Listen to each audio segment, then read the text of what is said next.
Good morning, everyone. This is Danielle Frizzy from the Operational Services Division. Thank you for joining us this morning. We're going to start in about a minute.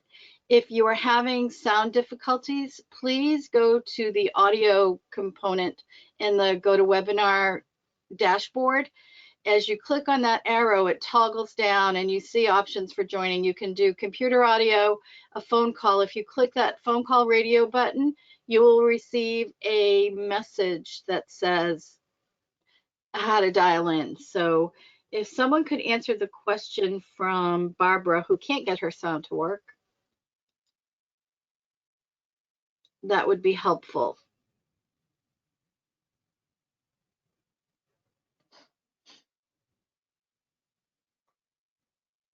All right, we are going to start.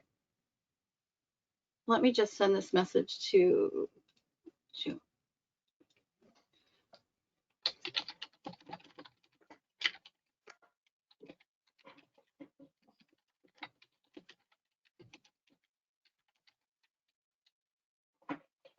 Okay, we are ready to begin. So good morning. This is Danielle Frizzy again from OSD. Welcome to the Office of Vehicle Management Quarterly Outreach Webinar.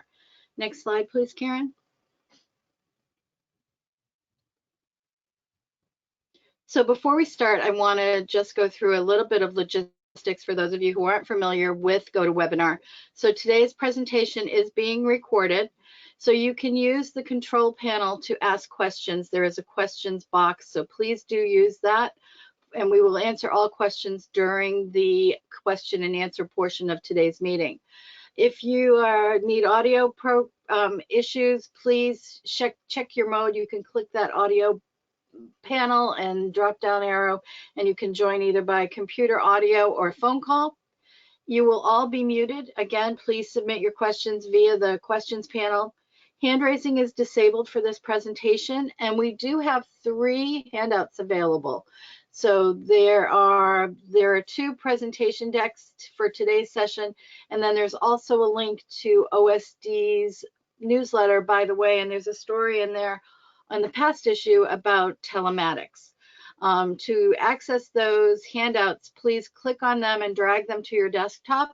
Be aware that once this meeting goes away, if you don't do that, you will not have access to them through this media. So next slide, please. So it's my pleasure now to introduce Alex Giantonio. Thanks, Danielle. Morning, everybody. Happy Friday. Happy cold Friday. Thank you very much for attending the quarterly OVM outreach meeting. We have a pretty different agenda today, at least different from past quarters. Carrie, can you move? Oh, perfect, thank you. So we have a few standing slides at the beginning, which I'll introduce to the group. And from an OVM perspective, we'll give some updates and some information on our current lease program. And we'll also talk through some updates regarding our telematics initiative. And then our colleagues at the Department of Energy Resources and Department of Environmental Protection will give us some pretty interesting information on electrification in the state fleet, in addition to some information on new model types, which will be coming onto the market in the very near future. And then we'll have our typical Q&A session for our quarterly meetings at the end of the presentation. All right, so for the Office of Vehicle Management team, this is sort of a boilerplate slide that we have every quarter. This essentially is all of the contacts on the Office of Vehicle Management team. So if anybody has questions related to vehicle acquisition, whether it's a department-owned purchase or a lease, registration, plate questions, WEX fuel card, maintenance and accident process, surplus property process, vehicle audit process, and telematics. This is your go-to contact information for emails and telephone numbers for the folks on the Office of Vehicle Management team that can help you. Similarly, our Green Fleet Committee, we're all still intact. We all still meet on a monthly basis and converse pretty regularly. For those that aren't aware, the Green Fleet Committee is made up of individuals from the Operational Services Division, Department of Energy Resources, and Department of Environmental Protection. And we're also happy to have Alan Simons from the Department of Youth Services as an agency representative on the Green Fleet Committee. This is a good slide for anybody that has questions related to statewide contracts that relate to anything transportation, mobility, automotive parts. This will give you the specific statewide contract number, the strategic sourcing manager that oversees and manages that statewide contract, and then a brief synopsis on what the contract entails.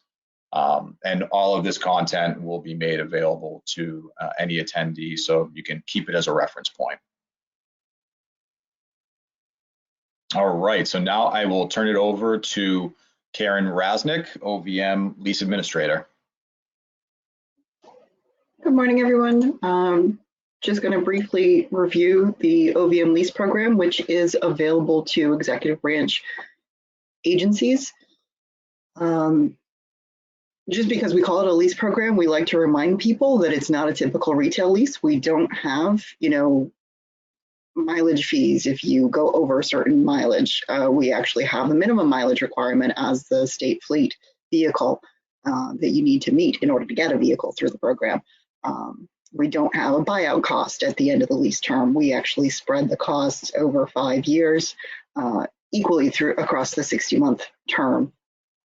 Preventive maintenance and wear and tear items are covered for those first 5 years as well. This does not include, accidents and, any negligent behavior, like if the driver stains a seat or the passenger rips a seat, that sort of stuff. That's on agency, but anything, your wear and tear items like the first brakes replacement probably, will be covered in that first 5 years. Some tire replacements as they're needed, that sort of stuff. Again, spreads the cost over the 60-month term, which is the finance and acquisition cost. We have an ISA with our secretariat, and they charge us 1.6% finance rate. So we just pass that on to you. We don't charge anything additional. Then we charge for maintenance because we do cover that in the 5-year term. And that is based on historical information that OVM has from other vehicle maintenance records within our system. We review and basically provide an annual amount for maintenance, expected maintenance costs for each vehicle type, whether that's a sedan or a pickup or a passenger van versus cargo van, that sort of stuff. And then the annual OVM fee, which is typically charged as a one-time fee for OVM services to all what we call department-owned vehicles, that's incorporated into the monthly lease rate as well. So one of the reasons we are promoting this, especially in the current environment, is that you can expand your acquisition power with your budget, because you may have only a $50,000 budget to purchase vehicles, and that could get you 2 vehicles if they were at $25,000 each. Sedans probably, but if you break that down to a monthly lease payment for that $50,000 in that year, you could actually get 8 leased vehicles instead. So you'd be able to refresh your fleet a little bit faster. So another thing to think about with the lease program is that we can potentially help get you over that, resistance from drivers or the finance folks who don't want to spend a little more to get a hybrid or a plug-in hybrid or what have you, because there is an upfront cost for those types of vehicles. It's typically an acquisition increase. If we say in general from that $25,000 sedan, it's a $35,000 electric vehicle. Your finance folks or whoever may be saying, well, we can't afford to do that. Logistics aside, the lease program does offer you a more palatable slash reasonable type situation where you can say, well, it's only going to be a $2,000 difference this year. It's still that $10,000 difference over 5 years, but you spread it out. So it's a little more helpful to ease into alternative fuel vehicles. And then the last thing I'll just say about the lease program and alternative fuel vehicles is we actually have some remaining funds through a grant program with DOER, and we can apply that to the acquisition costs for vehicles purchased through the lease program, and that provides between $2,500 and $5,000 per vehicle to reduce that initial acquisition cost. So if anyone has questions about the lease program and what they can do with it, typically, I know in the pre-submitted questions, we had someone ask about non-vehicle acquisition, tractor type thing. We have done that in the past, so feel free to reach out with those questions as well, because while the program is meant for light duty, and we do look at light duty purchases first, if there is remaining funding, we have expanded that to non-light duty purchases. Okay, and with that, I'm going to transfer over to John Martin, who's going to talk about telematics. Thanks. All right, thanks, Karen. Good morning, everyone. I hope everyone's doing well. My name is John Martin. I'm the Telematics Data Analyst for the Operational Services Division, and this morning I'm going to be giving an update on the Telematics Initiative in the Executive Branch, where we currently stand and where we plan to go in the coming weeks. Next slide, please. So our current progress and installation strategy. Currently, we have signed MOUs with 5 of the 6 collective bargaining units displayed on the screen. We're closing in on a deal with the last one, so we hope to have that wrapped up soon. Currently, as of this morning, we have closer to 600 as of this morning total vehicles installed with devices across 5 secretariats and 15 agencies. And remaining, we have just shy of 3,000 devices that we will install by June 30th, 2021. So future installations, a lot of you have heard from me so far, and a lot of you will be hearing from me in the coming weeks. We will be contacting agencies to schedule telematics installation events over the coming weeks. Please reach out to me if you would prefer that your agency be prioritized. We're going to provide each agency with the following information. We're going to give you a schedule of available technician availability, Reservations can be made on a first-come, first-served basis. In addition to that, we're going to provide you with a list of assets which we plan to install telematics devices in. In addition to that, we're going to be providing you with a blank scheduling template that we ask each fleet manager complete with location, date, time, and vehicles that they plan to install. Next slide, please. So this is essentially what we're going to be providing you with. It has, on the left-hand side, it's got all the vehicles that we're going to plan to install for your agency, in addition to how long we estimate that each vehicle will take to install. On the right-hand side, we're giving agencies the power to pick the location of the installation event, the installation date, and which vehicles they choose to install on a specific day. There's a couple of minimum requirements that we have, which I'll describe on the next slide. But it's essentially a blank template, and all you have to do is cut and paste a plate number from the left and allocate it to a specific time slot on the right, and let us know where you're thinking of doing it, and we will send the technicians to your location. Next slide, please. So some items to consider: a single unit can require anywhere from 30 to 90 minutes of installation time, and that very much depends on the device itself and the complexity of the installation. So if it's just a plug and play device, you're looking at probably 30 minutes. If it's a device that we're connecting lights and snow plows and some other different things to, then you're probably looking at closer to 60 minutes. They can go as long as 90 minutes. Those are somewhat rare situations, but we will do the best that we can to give you a fair warning ahead of time. We request that a minimum of 8 vehicles be present for a single installation event. The Commonwealth of Massachusetts has over 1,000 locations where vehicles are housed individually, and we obviously can't go send technicians to 1,000 different locations. We ask that agencies try to work with us. We're trying to be flexible on our end, give you guys the power to basically dictate the playing field of the event in its date, time, and location. In return, we just ask that you attempt to consolidate vehicles with a minimum of 8. If you can do more than that, that's fantastic. We'll send as many technicians as we need based off however many vehicles you can make available. So technicians can work through most inclement weather outside of the obvious severe events, thunderstorms, blizzards. If those events are occurring, we may reschedule the event in its entirety, but just normal rainstorms, just cold weather, they have, they can work through that stuff. If the vehicles are sitting unused in a parking lot, the technicians can progress through them much more quickly. So there's basically two ways of doing it. The first is that if you have a lot of vehicles sitting in a parking lot dormant, you can let me know. I can send however many technicians we think we need to knock those vehicles out and complete them.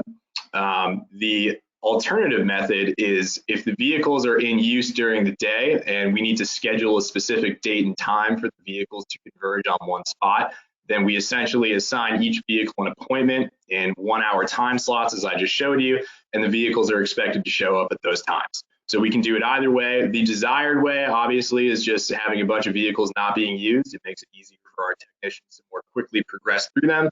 But we can make arrangements if the vehicles are in use on the day-to-day, and we can try to work around your schedule there. So all the technicians are going to need to complete these vehicles are the keys. We have had in the past some requests for the technicians to move the vehicles, drive them from one parking lot to another. They're not authorized to do that for liability purposes. So we just ask if you do have vehicles available that are sitting in a parking lot, that you just make them as accessible and you make it so the technicians don't have to move them at all. Installation locations, another thing that we ask in addition to a minimum vehicle quantity when you're picking a location is if you could please have an indoor waiting area in addition to a restroom for the drivers. If we do it in the form of drivers showing up for their scheduled installation appointments, we're going to have drivers that are waiting 30 to 45, sometimes 60 minutes for the technician to install the device. And if we don't have some sort of indoor sheltered area for them to wait, then they're going to be standing out in the cold or the rain, and nobody wants to do that. So if we could please have some sort of sheltered waiting area, it doesn't need to be fancy, just a roof and 4 walls, in addition to a restroom if anyone needs it, that would be hugely helpful. Vehicles which are not present on the day of scheduled installation will render a $50 no-show fee, and they will be required to travel back to the OVM vehicle lot in Westborough, Massachusetts at a later date. This really hasn't been a problem so far, so a huge thank you to the fleet managers that we've been working with. So far, everyone's been showing up on time. I hope to continue that trend going forward.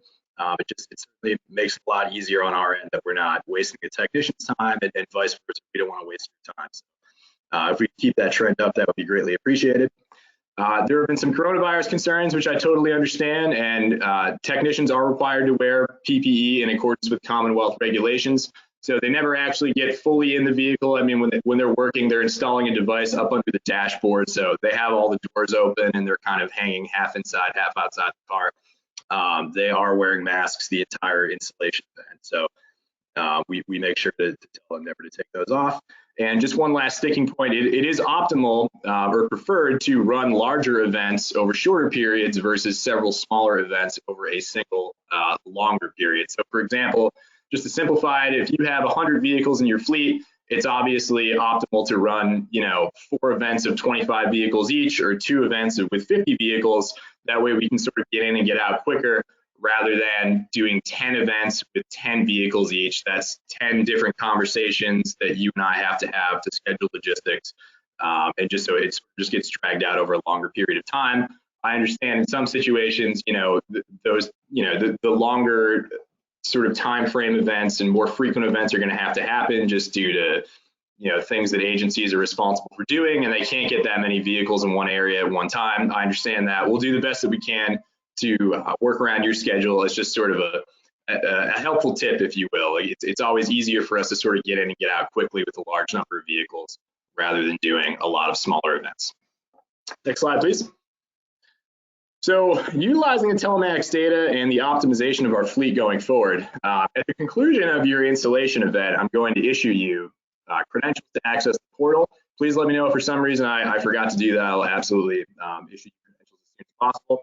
Once you get in the portal, you're going to have access to all the telematics data for your vehicle that's coming through.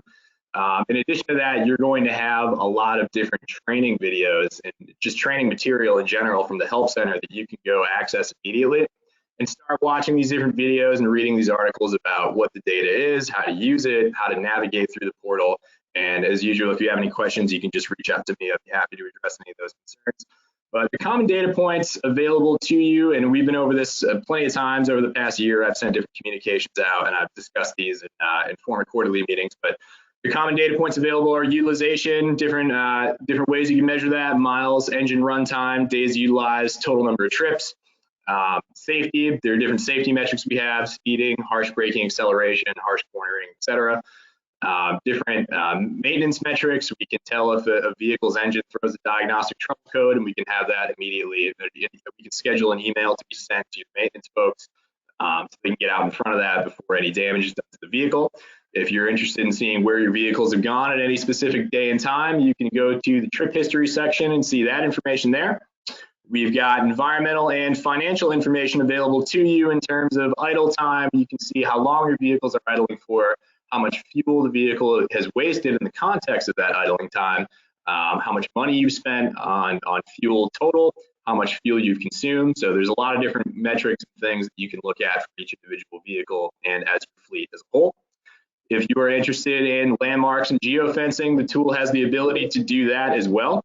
Let's say you're an agency and you have 3 different locations, and anytime you want to know anytime a vehicle arrives at any one of those 3 locations, you can geofence those locations, and that information can be transmitted to you in the form of a text message alert or an email alert, or you can simply, if you don't want a bunch of alerts on your phone or email, you can simply pull that information as a part of a report. And the last thing that I want to just point out the tool can do is it allows you to classify vehicles in different ways. So you can compare the vehicles in context. So we at OVM do that at a rather high level. We classify vehicles by vehicle class that's consistent with what we have in FleetWave. Because obviously, you wouldn't want to compare a dump truck to a sedan and et cetera, but there may be different classifications that fleet managers have that you all use on the day-to-day that we're not aware of. And the tool gives you the ability to classify and compare vehicles in whatever way you choose. So if there are any questions about that, I'd be happy, once we're all in the portal, once we're all in the portal and set up, be happy to answer any of your questions and take you through sort of how to do that. And so really what we're going to do with all of this data in the future is we're going to try to find ways to optimize our fleet. I think the idea that we're all doing everything 100% correct and there's no room for improvement is flawed in nature. I think there's always room for improvement, and hopefully the data can point us to different ways or different areas that have a big margin for improvement. So maybe your vehicles are idling a little bit more than you thought they were, and maybe you can save some carbon in terms of the carbon that's emitted from excessive idling, and maybe you can save some money in terms of wasted fuel. Maybe we can have conversations about utilization. Maybe you don't have enough vehicles in your fleet. Maybe you have too many vehicles in your fleet, or maybe you have the exact correct amount. It's just we're using them in the wrong places. So these are all conversations that we hope the fleet managers will have with us, and the fleet managers will probably be seeing this information a little bit more on the day-to-day than we will. We're looking at large trends across the entire executive branch. This tool is really for you, the fleet manager, to get in there and sort of draw insights from the patterns of the data that you're seeing and make the necessary adjustments. So another question that we could ask ourselves as I sort of transition to the next person here is there any opportunity to incorporate battery electric vehicles into your fleet? If you have a vehicle that's doing a lot of trips around town locally and is not necessarily traveling a very long distance, could that maybe be an opportunity to, in the future, when it comes time for that vehicle to be replaced, to replace it with a BEV? So these are all things that we're going to try to use the data for to think about going forward. So with that thought in mind, I'm going to pass it over to Alex Gianantonio to discuss a little bit about the electrification in state fleet.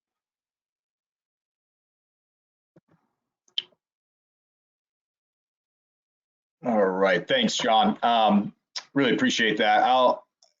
I just wanted to actually echo what John said in regards to utilizing the telematics data to really think about fleet optimization as we start to explore battery electric vehicles in the state fleet. I think utilizing that data to help make better informed decisions on vehicle acquisitions will only be a benefit for us. And as John noted, based on how vehicles are being utilized, can help us determine how battery electric vehicles fit more seamlessly into the fleet and potentially help reduce some of the anxiety that's out there in terms of battery electric vehicle usage. So we really look forward to utilizing the data on a number of different fronts. And we will find that it will be very helpful for both the Office of Vehicle Management and our agency fleet manager partners as well. All right, so on that note, I'm actually going to pass off this portion of the slide deck to the Department of Energy Resources. And I'm going to log off the camera now. And all right, so we're up for a poll first. Eric, you got this? Sure, there we go. So I just want to make sure, can you guys hear me all right? Yep. Yes, we can. Great, okay, just double checking. Great, so we're gonna kick this off with a poll. And so our question for all of you here today to start us off is just to think about, what are you looking forward to with your first autonomous car that you might get, either at work or for your home? So we'll take a minute to vote here. Then I believe we'll be able to share the results when they come in. We will, Eric. We've got about 27% of the audience have voted so far, and that number is climbing. Great. And I should say, just to be clear, this is anonymous, so I don't think we will know which one of these you cast your vote for. So don't worry, be honest. All right, it's 63% and climbing. I know people are thinking hard between multitasking and binging on their Netflix. It's a tough choice. Okay, we're at 75% and it seems to have slowed down. So I'm going to close the poll. And Excellent. Here you go, Eric, with the results will be popping up very soon. Excellent. All right. So, surprisingly, Netflix is actually pretty low. And but catching up on work, this is a diligent crowd. More than half of you would actually be wanting to answer emails on the way to work. Excellent. And then pretty even there between catching up on sleep, drinking coffee or other libations, and then multitasking. All right, excellent. Thank you. Good to know. All right, so we are gonna jump in, get to the next slide here. So before I jump into this slide, I just want to kind of introduce this section. First of all, my name is Eric Friedman. I'm the director of the Leading by Example program at the Department of Energy Resources, and we're very pleased to be here today to present on a number of issues in what we hope is an exciting and potentially even entertaining presentation related to lots of things about electric vehicles. I think if any of you have been following the news, I think that you will know that this has been a pretty exciting time the last few weeks for those of us who are interested in and paying attention to anything related to climate, but in particular also anything related to the electrification of vehicles, not just in our state fleet, but on a more broad basis. In fact, I would say that things are moving so quickly that within the last couple of days since we put this presentation to bed, there have been at least a handful of major announcements coming out that we did not have time to put in here. You might have seen recently the announcement and new executive order from the Biden administration talking about the replacement of all 600,000 plus light-duty vehicles in the state fleet with electric vehicles, a commitment to do that, and vehicles made here in the US. There was also an exciting announcement from General Motors saying that by 2035, they would no longer be producing light-duty vehicles that use gasoline, and there have been a handful of others. So things are moving quickly. So I'm just going to walk through for just a couple minutes here, just to give you a picture of where we are at the national, regional, and local levels with some exciting announcements. And then I'm going to turn it over to a number of my colleagues from DEP and also from our Leading by Example program to walk you through some of the more specific ways in which you can participate in incentives, in getting some recognition for the work that you're doing, and then also learn quite a bit about what's coming next in the electric vehicle arena. So won't spend a lot of time here, but the Biden administration, I think, is moving quickly to implement and start developing policies that are going to promote electric vehicles, as not to mention a lot of technologies and strategies related to reducing emissions across our entire economy. There are a host of programs that they are proposing, as we said, purchasing electric vehicles, inserting fuel economy standards that the previous administration was trying to pull back on. Also looking at infrastructure across the country, setting a very robust goal of 500,000 electric vehicle charging stations across the country. And then looking at a number of technologies and vehicle types like school buses, looking at fuel cells, and trying to find also various financial mechanisms to promote these and other programs across the country. So if we move to the next slide.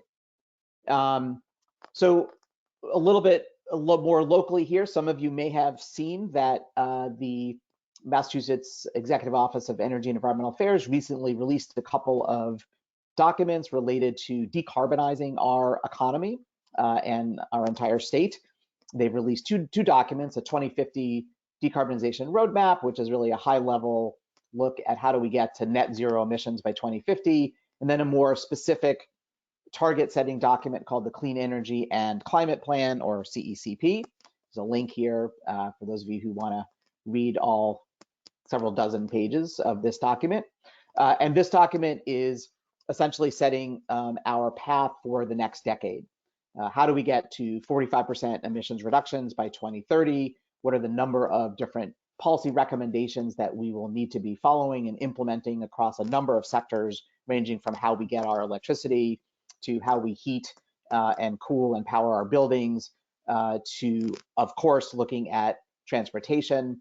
And I think we have said this at multiple meetings, but transportation is the biggest greenhouse gas emitter now in Massachusetts. More than a third of emissions, actually over 40% of emissions currently come from the transportation sector. That is the largest contributor to emissions in Massachusetts.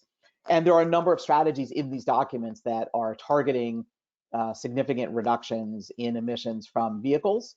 And so some of the proposals that are in these documents include things like restricting light-duty vehicle sales to only zero emission within the next 15 years, and setting a target of having all electric vehicles or all zero-emission vehicles on the road by 2050. In other words, no more ICE vehicles on the road within the next 30 years. Let's go to the next one. And I believe this is my last slide. So we also wanted to just mention that there's an exciting initiative that was recently announced by our colleagues at the Massachusetts Department of Environmental Protection. DEP has been working diligently for quite some time on this at the direction of Governor Baker to establish a regional TCI, or Transportation and Climate Initiative. This program is essentially kind of a cap and invest program where caps would be put on emissions coming from vehicles. And we're pleased to say that there have been 3 states in New England and Washington, D.C. that signed an MOU just at the end of last year. This program, again, would set up these caps and would also create an incentive structure based on charges at the pump to provide significant amounts of revenue for Massachusetts and also for the region, for those states and entities participating. And hopefully that will lead to some additional funding coming in to help all of the work that we do, as well as across the economy in adopting electric vehicles and also helping with electric vehicle charging infrastructure. So more to come on this, but we wanted to just make you aware that there are a number of issues in this program in particular that is looking long range at how do we provide the financial incentives to help us move our transportation sector toward zero emission vehicles and to reducing or even eliminating carbon. I will say that it is hopeful and it is likely that other states will be joining this over the next several years before the program is fully implemented. And let's go to the next one. And so with that, I'm gonna I think I'm turning it over to Haiti here, Haiti Yannick from DEP, who's gonna start us off with a little bit of hopefully some comedy. So Haiti, I will turn it over to you. Thanks, Eric. Hi, everyone. I'm Haiti Yannick. I'm the branch chief for transportation programs at Mass DEP. I have the pleasure of providing some comedic break at this presentation. Massachusetts is part of a multi-state partnership with a group called Drive Change, Drive Electric, and they have put together some segments with comedian Tom Papa, and this is one of them. So I hope you enjoy it. It's about electric vehicles. And I can't push play if someone could push play.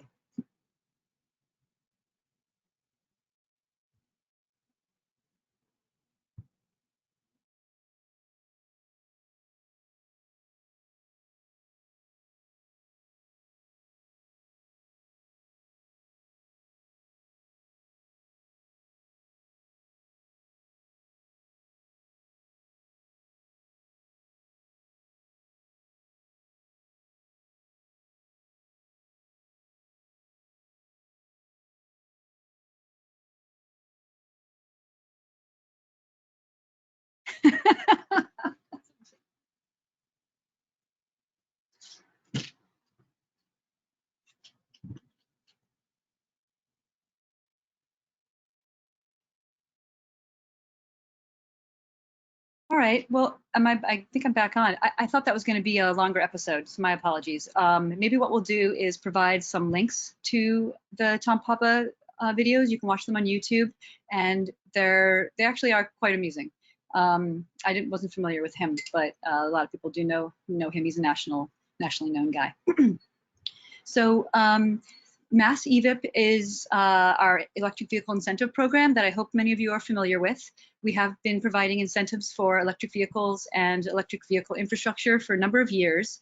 And to align with all the new programs that have been coming out at the end of the year for climate and emissions reductions planning, we did relaunch our programs, and there are some changes. But this is a slide that just shows you what all the programs are that are going on. The ones that will probably be of most interest to all of you are, of course, our Fleets program, where we offer incentives for battery electric and plug-in hybrid electric vehicles, $7,500 and $5,000 for the PHEVs. And then there also are some incentives for motorcycles.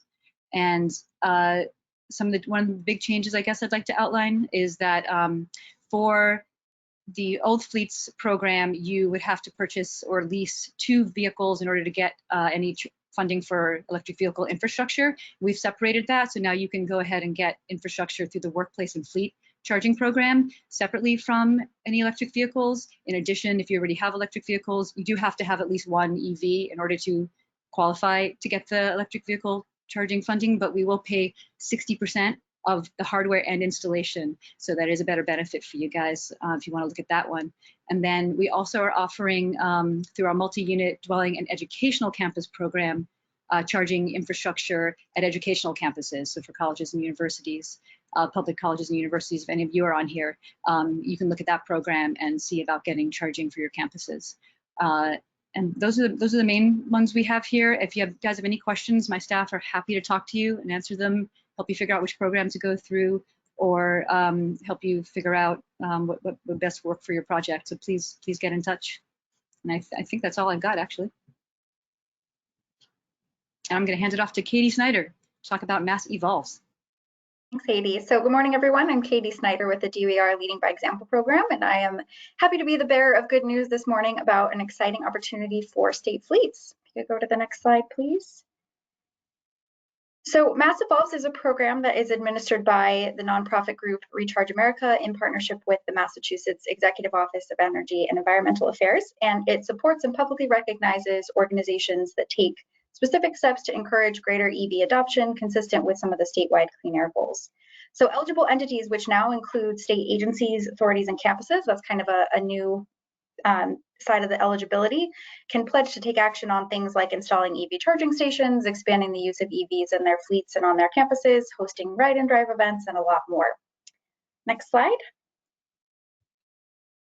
In addition to recognition for leadership in advancing clean energy transportation, Mass Evolves participants are also able to learn from and share lessons learned and gain access to a wealth of resources. So our Leading by Example program, along with OVM, OSD, and Mass DEP through that Green Fleet Committee that Alex talked about, are able to provide additional support to state entities to help navigate the procurement and incentive processes, and also provide tailored technical analysis for your state fleets.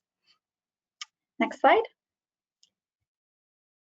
And officially launching today, we're very excited to announce a new partnership effort between Mass Evolves and Leading by Example. We are issuing a brand new EV acquisition challenge for state entities to spotlight those who have started to or will include EVs as part of their fleets.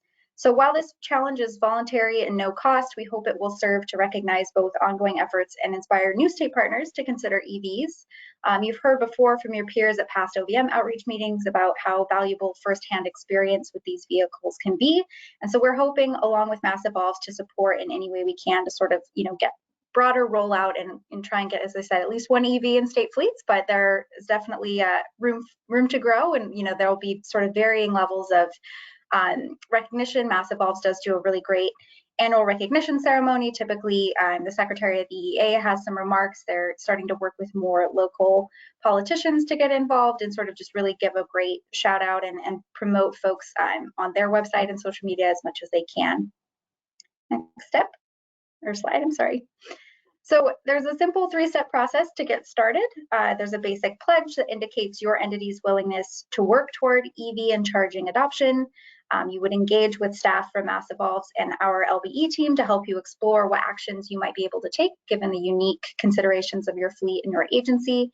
And then toward the end of the year, you would submit some basic data to help us, sort of publicly recognize your efforts and really do a great job in illustrating some of the actions that you've taken. So I'd say feel free to contact me or any of the folks listed on this next slide to learn more. We'll be sharing more information and resources with you all about the program and the challenge over the coming weeks, but we're very excited and hope to see a number of you participating in this 2021 challenge. With that, I think I'm now handing it off to Chelsea. Great, thanks, Katie. So I am Chelsea Keene. I'm with the Leading by Example program as well. I'm also very excited for the kickoff of the EV Challenge and hopefully work with some of you and get you signed up. So expect us to be pestering you. And I think it's a nice lead to this next session sort of around fleet electrification. I think we've been talking about and having conversations with many of you on fleet electrification, particularly over the last couple of years, really trying to understand how fleet managers and entities are thinking about electric vehicles and charging, and some of the challenges and opportunities that come with that and how we can address them moving forward. Next slide. And some of those more recent conversations happened through a handful of fleet listening sessions that we held with different agencies back in the fall. And because not everyone here today was part of those conversations, and because some really interesting takeaways came out of them, we thought it would be helpful to use this time to recap those sessions and then hear from a couple of your fleet peers on their own impressions coming out of that. So before I hand it over to them, I do just want to give sort of a quick overview of what those were and what came out of them. The sessions were held at the end of last year, as I said, and they were facilitated by the members of the Green Fleet Committee over the course of a month or two.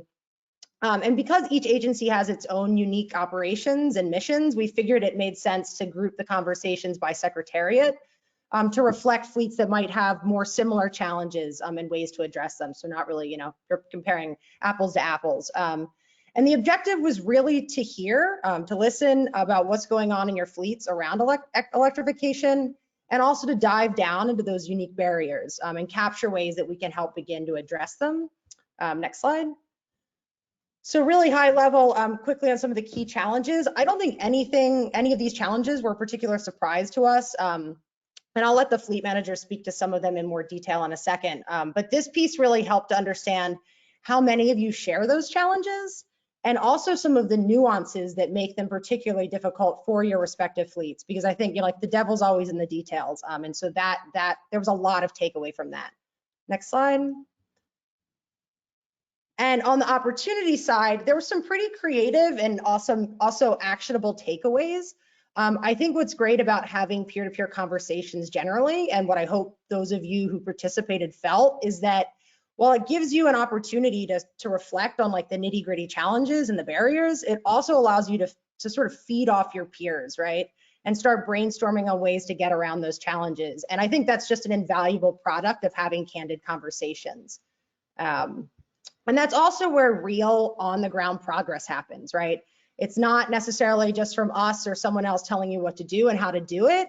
But for you to think critically with your peers and sort of formulate those solutions that can be most beneficial to your specific circumstances. And I think for those of us who are listening, it gave some very clear direction as to how we can better sort you, both at that like macro and micro scale.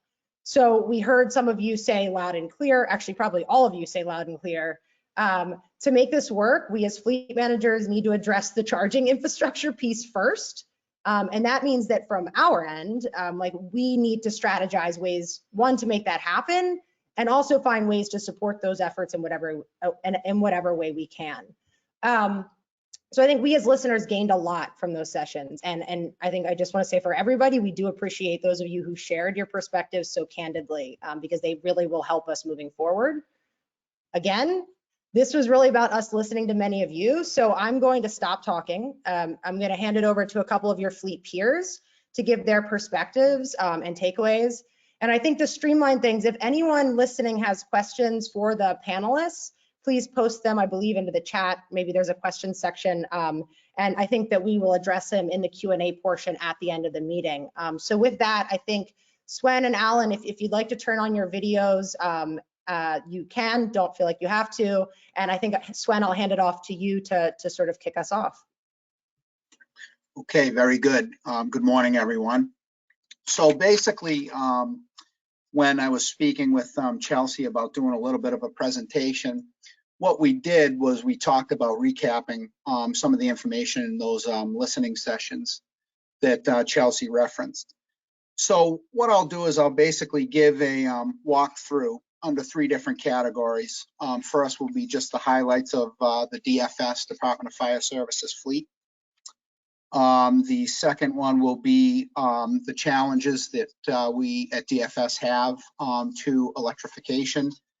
And then the third and final topic will be some of the opportunities and solutions around electrification.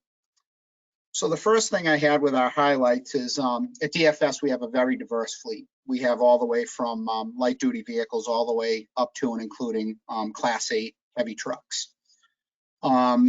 Our usage tends to be very diverse. We have the stuff that is basically just normally and daily used, but we have a bunch of things for emergency response. We have multiple tow vehicles and things along those lines. We do local, regional, and statewide use. So in other words, we have some vehicles that stay very close to home the vast majority of the time, to vehicles that basically daily may travel to different areas of the state where we might be pushing the range of some of the products that were currently on the market.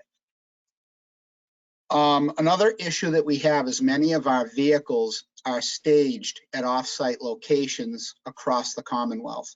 So while we have 3 main properties that we own where we could put infrastructure in, the reality is we have vehicles that are parked on, let's say, Department of Transportation lots, or they may be at a local DPW or things like that for people like code enforcement inspectors to do the more remote areas of the state far away from our locations. In the case of emergency response vehicles, range and or duration can be an issue. But as the products come online, it appears that it's really not so much range anymore, but the duration where we may have a vehicle basically at or on an emergency scene, you know, for a day or more, that could tend to still be an issue. Some vehicles that we have, however, we could definitely replace with EVs. So a good example of that may be like our pool vehicles, or even some vehicles that are used for on-site maintenance. All right, next, moving into the challenges to the adoption of EVs for us is the lack of charging infrastructure. There's no big surprise. Really one of the issues that I think we have is obviously we're at a point where if we had an electric vehicle or vehicles in our fleet, you know, we basically may not have a way to keep those charged anywhere close by to our locations. Next is the lack of charging for those remotely staged vehicles.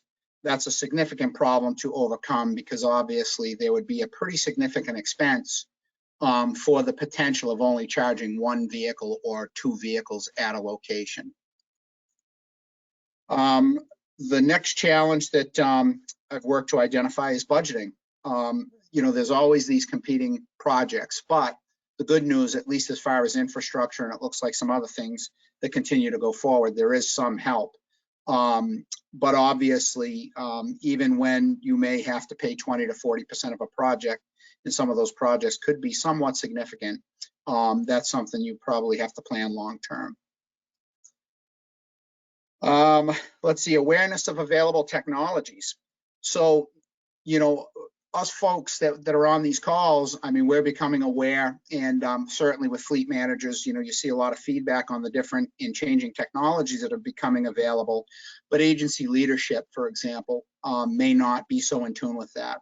So really, you know, that can be a challenge in some cases because we have folks that are not even aware of what's available to them. And the last challenge that I have listed is a change in culture. So we're an emergency response agency. Certainly a decent portion of our agency responds to emergencies. And the attitude in general is what we have now, it works for them. So, you know, there's that resistance of why change if we know it works. They tend to be maybe a little bit worried about the unknown or that perceived risk. And on my last section, the opportunities and solutions. So some of this has been addressed, but basically as a fleet manager, you know, it's becoming clear to me really, it's where we are at in our current stage. It's up to me to bring some of the awareness to the agency leadership, you know, make them aware of the technologies that exist, and also bring an awareness to some of these programs that we're talking about in these outreach sessions, for example. And, you know, to work that in to see if we can get some support for projects around EVs. When speaking and presenting these issues to agency leadership, you know, a good idea may be to portray these as an opportunity for some positive press and being ahead of the curve. You know, this certainly could, you know, help get some support for these projects, and, you know, a highly public-facing agency like ours would be a good place to do that because there's a lot of public interaction between the Department of Fire Services and the communities. Take advantage of some of those programs that fund the EV infrastructure. So obviously, some of these look to have been updated over time where they may have been 80% participation in funds to support these. Now, some of these are 100% if you meet certain criteria. So really looking at those and seeing if you can take advantage, and that should certainly help address some of the issues in and around budgeting. So in the short term, if these projects are longer term to get EVs and infrastructure in place for us as an agency, what we can do in the shorter term is potentially the addition of more hybrids.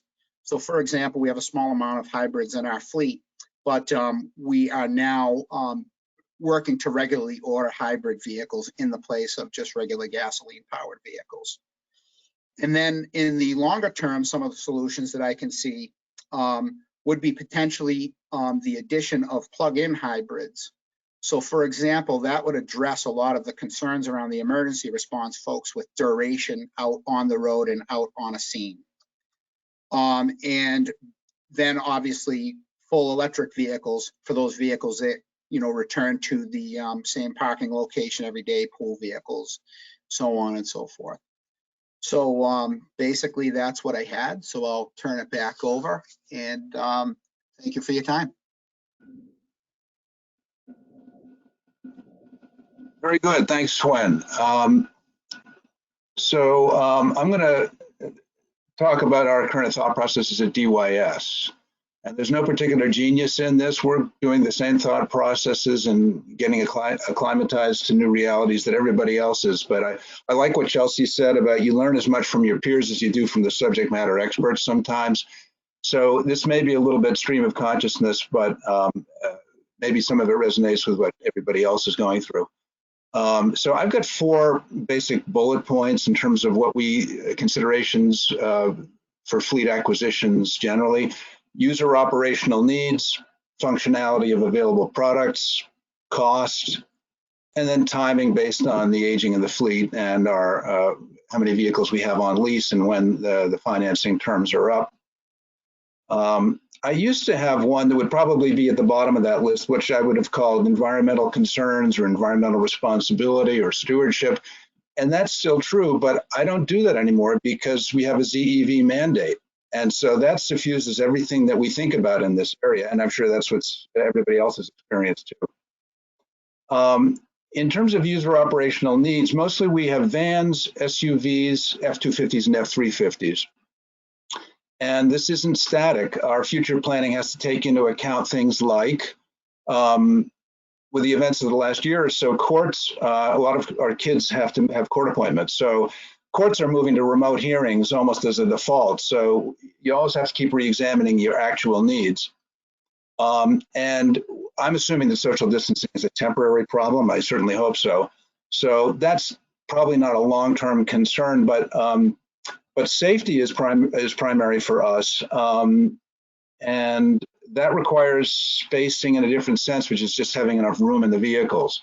We have to have barriers between our front seat and our rear seat in our vans and in our SUVs. And in fact, this year we're acquiring some SUVs and we're going to have barriers in between the two seats in the rear. So we can't compromise on that. So battery electric vehicles can't either. So we're going to have to look at that closely as they continue to evolve.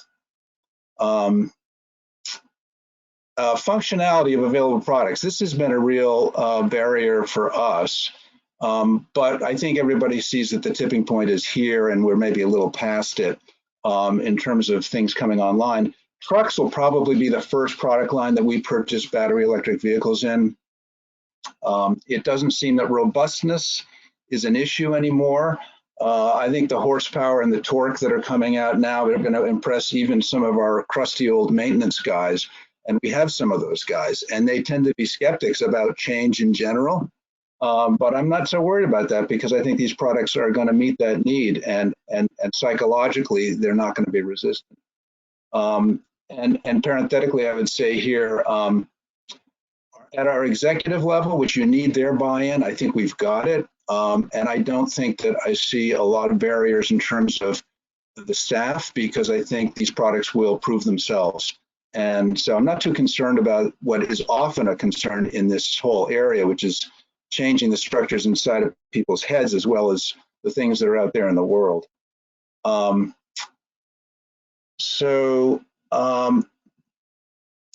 we do have, as everybody does, the additional set of issues around charging stations. Where are we going to put them? How many? Are they going to be level 1, level 2, or fast charging? I'm inclined to say they'll be level 2, but we're still looking at that. Would we allow public access? We have secure facilities. We have to be concerned about that aspect too, as well as charging times, run times, range. For our maintenance trucks that are mostly remaining on campus, range is not going to be an issue. But we have vehicles that transport clients on the Mass Pike and put a lot of miles on every month. So we're going to have to refine the analysis about that and work it out in practice, which means changing the mindset of the drivers and the transportation managers. But as I said, I think we can do that. Working it out in practice, I was heartened to hear John Martin and Alex talk about the fact that telematics can support us in this. I tend to be skeptical about technology displacing human experience and human thought, but it certainly can be a supplement. And I'm looking forward to having some data from the telematics program tell us more about what vehicles, what's their performance, what's their behavior. And I think that may be something that even the drivers themselves wouldn't be able to tell us in the detail that the technology will be. So looking forward to that. Cost is the third item. The EVIP program gives us $7,500 off the top on BEV purchases. That's fantastic. We finance our vehicles through the lease program, but still that's a big chunk to take off the top of the acquisition cost. And then the workplace and fleet charging category and under the EVIP program gives us 60% off of hardware and installation costs. So we're going to quantify all this as we go forward, obviously, but we're mindful of the fact that our maintenance costs are going to go to near zero. Fuel costs are going to be what they will be. That's basically what we're looking at in terms of the cost category. And then finally, timing. We have about 50 vehicles, and a lot of those that are under lease, those are going to be ending in the next 6 months. So that frees us up to turn in some of the vehicles that weren't working for us and acquire new ones. So that mostly means old sedans are going to go and SUVs are going to come in, but we're only going to replace those that we need to for operational needs. We're not going to do any more than we really have to, because we're mindful of the fact that in another year or two, we're probably going to be buying battery electric vehicles. Hope so.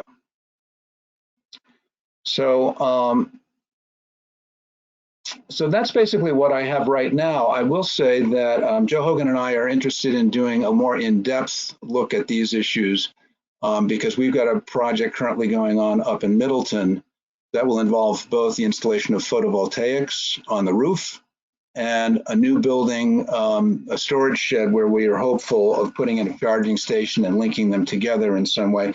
So we may be able to do a little bit better exposition of that, maybe the next quarterly meeting if those projects have matured that far. But thanks to everybody for all the support that we're getting. Chelsea's been very helpful in getting this information to me and to others.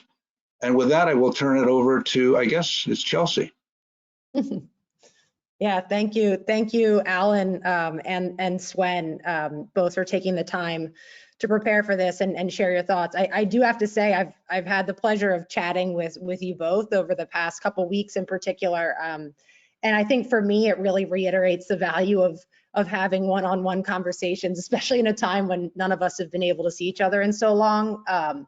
And that is really the foundation of any kind of progress and moving forward. So I thank you both. I do want to underscore a couple points that I think are really important, and you both touched on this as we move forward. And I think the first is, right, we can't do this all at once, so to start small. I think while it would be wonderful, we are certainly not asking or expecting the state fleet to go electric in the next 4 years. We hear your challenges and do advocate on your behalf that these challenges are real. They're not insurmountable, but they are real. But to sort of frame this starting small, I think think that if every individual fleet that we track as part of our state portfolio purchased just one plug-in or full battery electric, that it would double the amount of EVs in the state fleet. So we'd go from roughly 70 where we are now to over 150. Is that still a very small portion of the total fleet? Absolutely. But I think it underscores what LBE and the Green Fleet Committee, Swen and Alan have all said, that this does not need to happen all at once. It can't happen all at once, but it does need to start happening wherever it can happen. So I think that's to start where you can. And it brings us to the second point that Swen touched on, is that I also think there's a little bit of onus on you as fleet managers to take that initiative, right? There's a real opportunity to get out in front of this transition and to be a leader and to pave that way. And that's something that we can push as individuals while we're maybe waiting for broader support and a bigger paradigm change, right? And if you can do that and show that this is leadership to your peers and higher ups, all of these small changes will add up, right? And they will have that impact that we're looking for. And that's really what we're pushing for from our end. And plus you end up getting some really sweet vehicles. And I think because we know this transition is not going to be an easy one, we're certainly not expecting any of you to do it alone. Like we've said, previously, you have your colleagues who will be going through this same transition with you. And there are also a lot of financial and technical support mechanisms to help with some of these bigger challenges. And I think plus you have us at the Green Fleet Committee, and we want you to rely on us. So whether that's DEP to help with these new funding mechanisms, whether it's OVM to help with fleet analyses and vehicle recommendations, if it's OSD to help with purchasing these new techs off of statewide contract, or if we at LBE can help with information sharing and keeping you up to date on a rapidly changing landscape, providing technical support or helping you sign up with the EV Challenge, that's a plug, and to obnoxiously keep talking to you about how cool EVs are, because they are. So, please be in touch with us. I think you should expect for us to be in touch with you and continue these conversations. And on that note, I'm going to talk to you about how cool EVs are. Next slide. I know we've talked a lot over the past couple of years about what's coming. And so it's all been in the future tense. So I think it's pretty exciting to finally be able to talk about what is happening right now. I'm pretty sure you've heard of this, this model here. Dave, I believe, said he's working to get this little beauty on statewide contract to replace, did you say F-250s and F-350s? I'm kidding. Yeah, that's right. Yes. Very reasonable, I think. No, I think luckily we've made some pretty significant leaps and bounds in these past couple of years, so we won't have to worry about forcing this tiny car truck toy on any of you. Next slide. I think in line with all of the federal and state action that Eric talked about earlier, there is a lot happening with the car manufacturers themselves. Dozens have made either partial or full electrification commitments. We have 45 new EV models that are expected in the next 2 years, many of which, actually majority of which, are either SUVs, pickups, and vans. You'll actually see a smaller segment of newer EV models in the sedan area. And I think when you start to see, one, the largest manufacturer in the world pushing for carbon neutrality and committing to over 70 electric vehicles by 2030, and you have the largest automaker in the US coming out yesterday to say, we're going to sell no more or produce no more internal combustion engines after 2035, and committing to 30 models before 2025. I think it's safe to say that we are at that sort of inflection point that Alan was referencing, where EVs are the future. They will be the new normal, and internal combustion engines are the past. And we're just sort of in the midst of that happening. Will it happen tomorrow? No, but it is happening, and it's starting now. And I think if you want to get a taste of how hard that pivot is, I encourage everybody to check out GM's Exhibit 0 online. It's pretty much like you're jumping 30 years into the future, except it's happening now. It's impressive. So I think before jumping into the real eye candy for this last segment, we did want to call out some of the SUVs that are either available or coming to a dealer near you. So on the far left, I want to call out the Hyundai Kona, which is the only of these actually available on statewide contract, but is available now. So thanks again to Dave for making that happen. It was a haul. Just want to kind of show the direction, right, of where things are coming. And so I think next to in the case of the Hyundai Kona, for many of you who have something like a Ford Escape, that's a very, very comparable vehicle. And many of these other SUVs are going to be within that range. So we've been excited to see the Bolt EUV and the VW ID4 come out for a while. They won't be out for a few months, and obviously not on contract, if ever, for not a while, but good to know they're here even for your personal use. And then that Rivien R1t all the way to the right will be arriving later in the year. And that is actually the little sister of one of the pickups I'm about to dive into. So before doing that, next slide, I think we have another poll. And we're really interested in hearing which of these EV pickups have you heard of?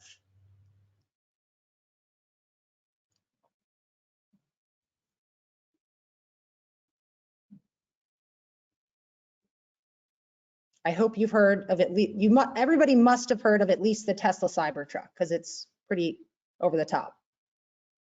Chelsea, the results are coming in. We're at 75% and climbing. So great job.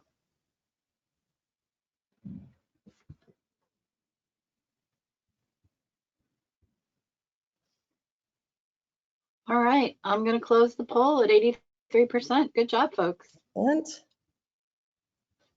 Oh, yeah. So, yeah, I think we knew that this group at large has a hankering for the Ford F-150 electric. They've been pretty stingy about sharing items for it, as you'll see in a second. And it looks like at least a few of you have heard some of the others. So a little bit of old and a little bit of new. I think that's good for this next section.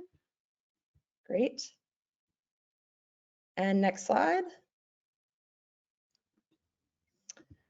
So I don't think we need to spend a lot of time here at all, but as we'll only be sort of showing 4 of the 8 models that are here in this chart. I just wanted to highlight that these are really the majority of pickups we know are coming, and roughly when. There are a couple others, but it's hard to know exactly what, and the information keeps changing. So, and other than the Chevy pickup, these will be coming with at least a first model by mid 2022. So, and as soon as you know, the early summer. Next slide. And to kick it off, we'll jump in with the Lordstown Motors Endurance. We've talked high level about this one before, but it's a pretty sweet truck. It's coming out roughly mid 2021.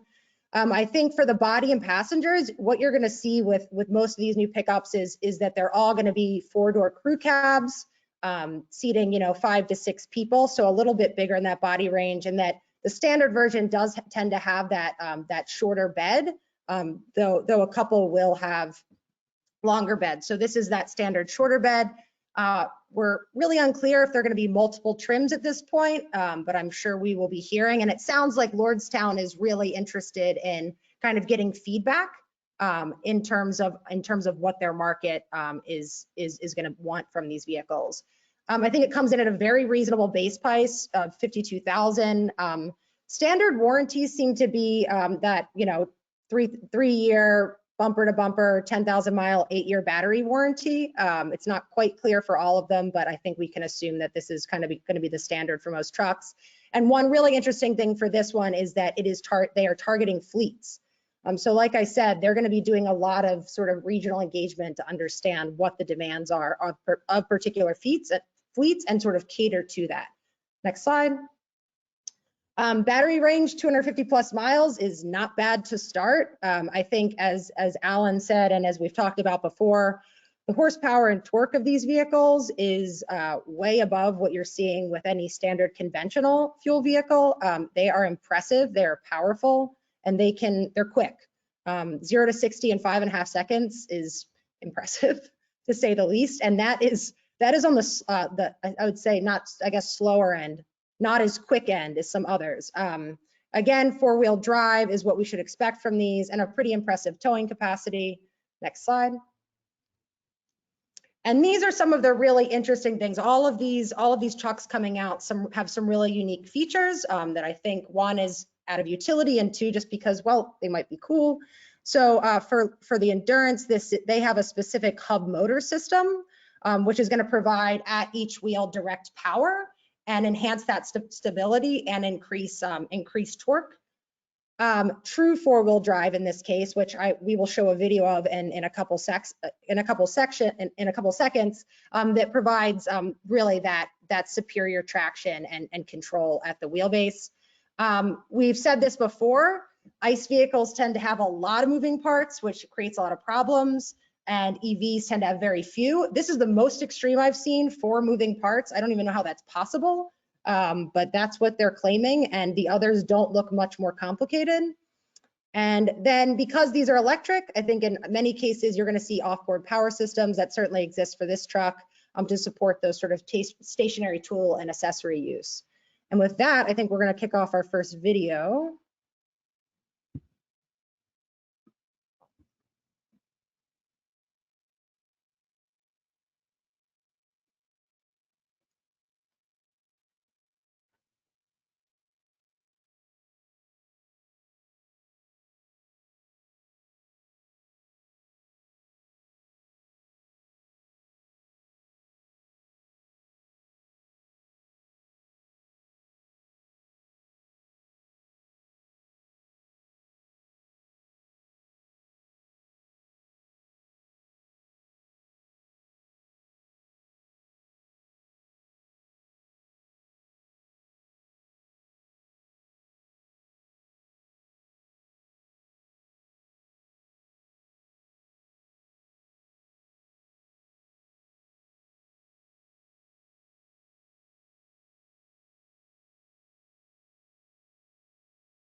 So I think you guys get the idea.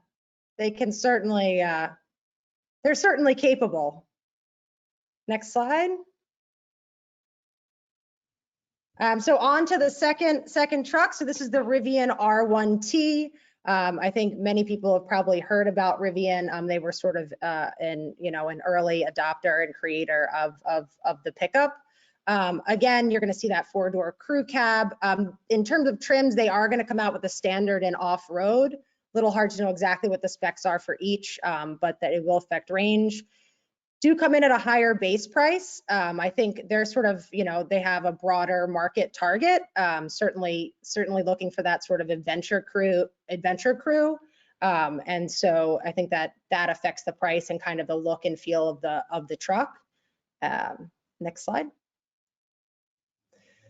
So again, because of those trim options, you're going to have a range between 250 and 400 miles. Again, horsepower and torque, impressive. 0 to 60 in 3 seconds. That is like getting close to race car fast, which would be a fun thing to see. I'm sure somebody will make a video of that at some point. It's like a Porsche 911 or something. Again, these are all-wheel drive, 4-wheel drive, which are sort of interchangeable terms for all intents and purposes here. An impressive towing capacity. Next slide. So I'm sure some of you have heard this because obviously you don't need room for an engine or a transmission. There is a whole lot of space left in the front of the vehicle, and so it is coined a new term, the frunk. So this is sort of a plush frunk that looks more like a front trunk, which it literally is. But obviously that adds to a lot of storage space, which internal storage space can be tough if you don't have a cap on your truck. The skateboard platform is sort of Rivian's bread and butter. It's a modular chassis. And a lot of other trucks will actually be using this. So they really got out in front of that first. Again, since you have less mechanical parts, they have a gear tunnel that runs through the middle of the truck and allows you to sort of lock things and hide them away. Next. Yep. And then again, I noted this is kind of, they're focusing more to that adventure crew than maybe utility. So it does have a very, very cushy inside, much larger than a standard mid-size truck cab. And the last one. And so I think this is probably the most fun out of all of the quirky things vehicles can do. I don't know why you would ever need to do this, but it's pretty cool. So I'll let Karen play the video.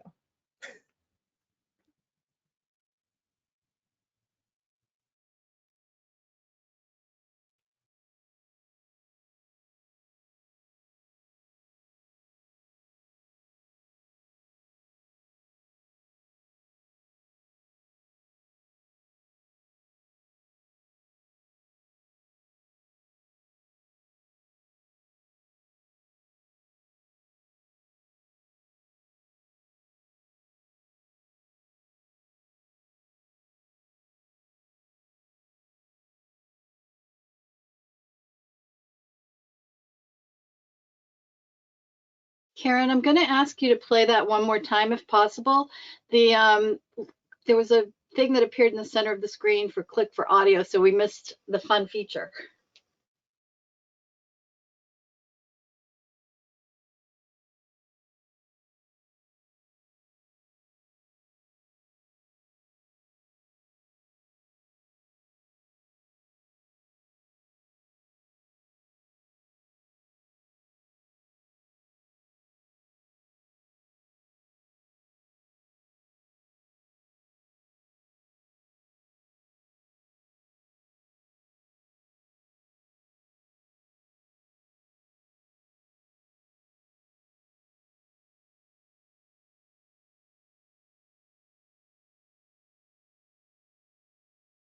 I'm glad that we ended up getting the sound to work for the videos, because I think the music is one of the best and funniest parts. All right, on to the next truck. Next slide.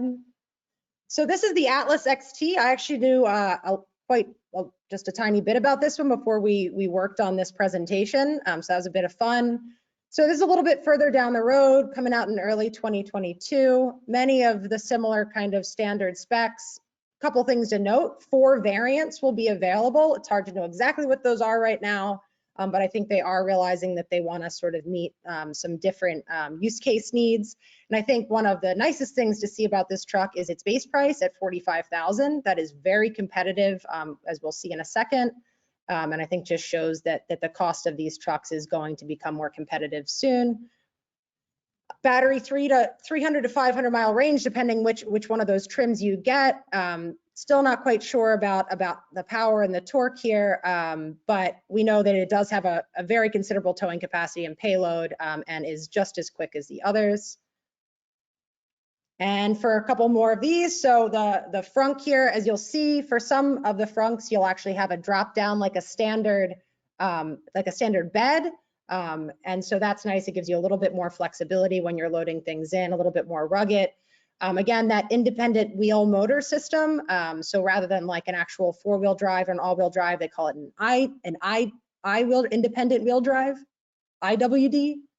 Next one. I think this is something we'll probably see more of in a really unique feature of this truck.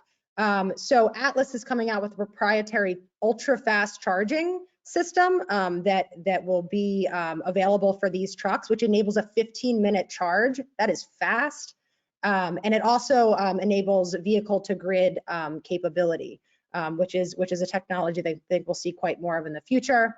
And that another really cool feature is that some of the body configurations that are going to be available are definitely targeting utility use cases. So you'll have a flatbed version, and then also this sort of service version, which I think is great. So no cool videos, unfortunately, for this one yet.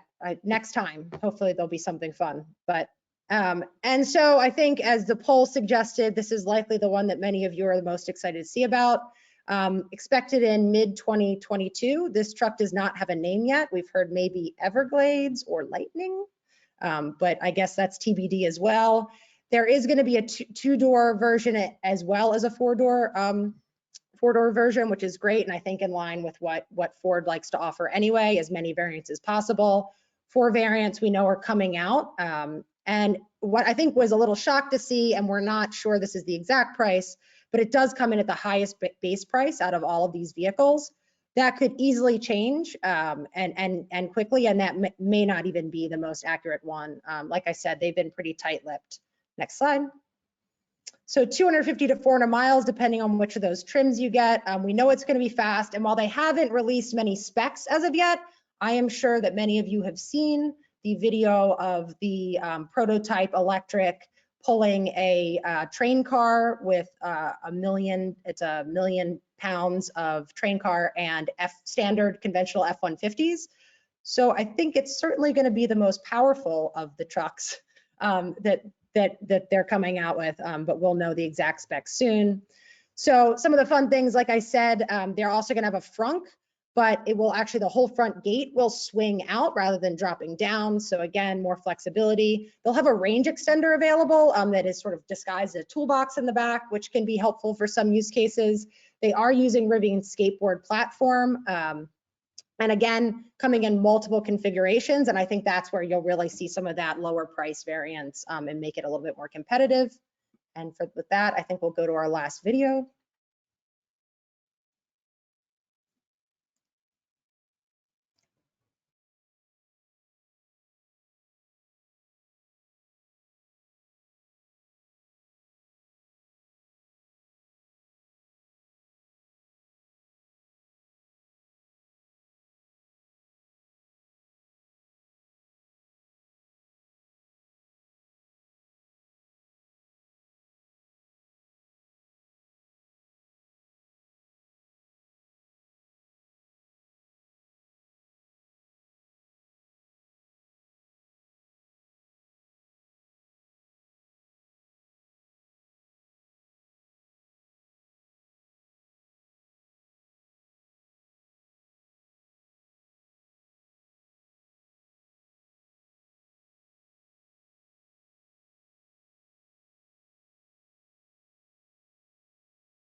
Karen, can you replay this one again? We had the same situation with the audio. Thank you.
Great, very, very dramatic. And Dave actually just let me know the other vehicle that you see in there is the Mustang Mach-E, which apparently is also on VH98. So that's exciting. Thank you, Dave. All right, next slide. So I think while it's all fun to take in, lots of eye candy, I thought it would be helpful to just quickly compare all of these new EV pickups and put them next to a conventional F-150 model. So here we're using the four-wheel drive super cab. And I think there are a few things to pull out. Firstly, you'll see that the EVs do come in at a higher price point across the board, which I will speak to more in a moment. And I think you'll also notice that all of these vehicles are all-wheel drive or four-wheel drive, which many of you have had concerns about in the past for your own fleets. And lastly, that when it comes to horsepower, torque, and towing capacity, the EVs don't just meet the standard, I think they just sort of smash it, right? These are powerful, quick, and very, very capable vehicles that are not going to have any issue meeting a diverse set of needs. Next slide. And I think the other important piece is obviously how these vehicles match up in terms of cost. It's clear that some of the EV models are coming in at considerably higher MSRP than the F-150 comparison model. The good thing, like we've said here, there will be likely be incentives available to help drive down some of that initial cost and make it more competitive with the conventional models. In this case, we have applied the current mass EVIP, that 7,500 incentive for battery electrics. And we've also looked at some of the comparative energy and maintenance costs. As we've said many times, electric vehicles are far more efficient than conventional fuel vehicles. And so you have a significantly higher MPG equivalent. Since we don't know the exact MPG equivalents for all of these models, we used a conservative value there, that 75 MPG equivalent, and just kept it consistent. But I would anticipate that MPGE will be higher for at least some of these, and thus result in higher energy cost savings. And for maintenance, a recent report from Consumer Reports, and probably more reports since then, since things keep changing, there's strong evidence to show that electric vehicles have roughly 50% lower maintenance costs than their conventional fuel counterparts, and that will greatly contribute to driving down operational costs. So if we look at that all over the course of 8 years, what it shows is that even though most of these vehicles start out at a higher upfront cost, the total cost of ownership when you include energy costs and that standard maintenance and repair are actually lower for a couple of these models. And a really key thing to remember is that these are the first EV models coming out. And so these starting prices are only going to go down as production ramps up and battery density increases as it's doing so rapidly. These upfront and operational costs are only going to get better. So I think it's fair to say that these vehicles are going to have no problem walking the walk on one hand, and that they will certainly be competitively priced options now, especially leveraging available incentives, and even more models will be more accessible in the future. And I think as GM says, like, the future is electric. And so there's no doubt that there will be a sea of options across many price points and use cases, just as the market looks now, but better. And next slide. And I think with that, we will end with our last poll. We really just want to know, after seeing them, which of these EV pickups would you like best for your fleet and or personal use?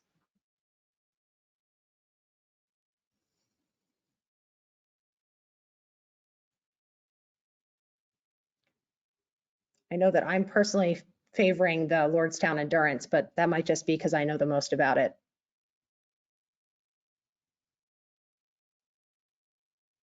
Okay, votes are still coming in. We're at 66% and climbing. Great.